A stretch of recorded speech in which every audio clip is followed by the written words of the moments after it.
I'm genuinely and deeply grateful for this honor. And it is indeed a privilege to be in the company of two phenomenal and extraordinary human beings and talent, Kate Blanchett and Sir Elton John. She is, of course, a lady who commands the wind, and you, sir, command the song of a billion hearts, including mine. So I'm really, really touched that I've been chosen between these two. Just a special request, before you go, can I do a selfie? Now, there I've embarrassed my children. Actors are renowned narcissists. No matter how much we pretend not to believe in external beauty, we tend to be obsessed by it one way or another. And perhaps being surrounded by this obsession of beauty, a few years ago I came across a lady who had been brutalized by an acid attack.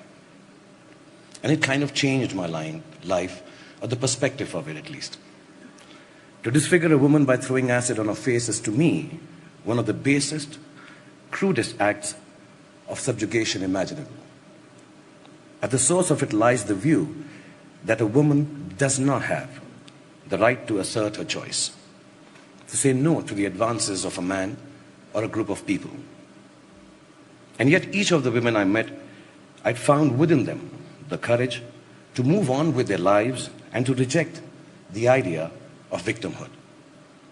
What struck me most about them was this, that what was done to them only made them braver and stronger and more able to free themselves to make the choices everyone around them was telling them they could not make, couldn't make, or should not make.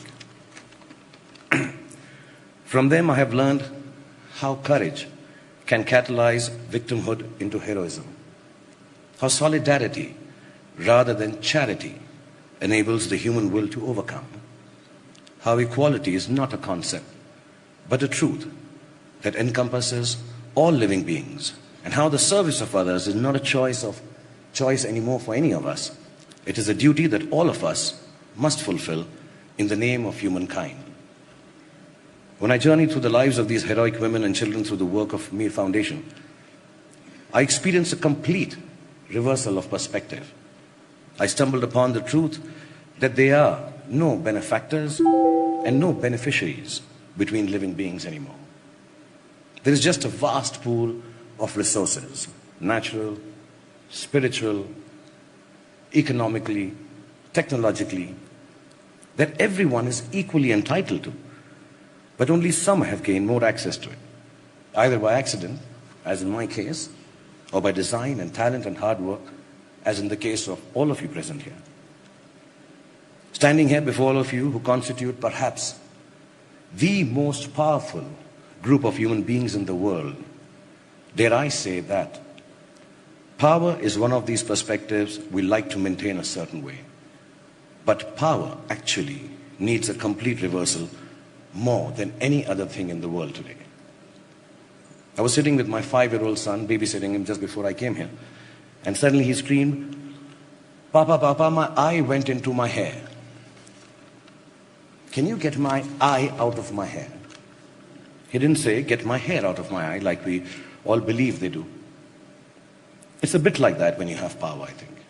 You think things get in its way, but actually it's the power that is getting in the way. It gets in the way of universal access to resources because it seeks to control and enclose them.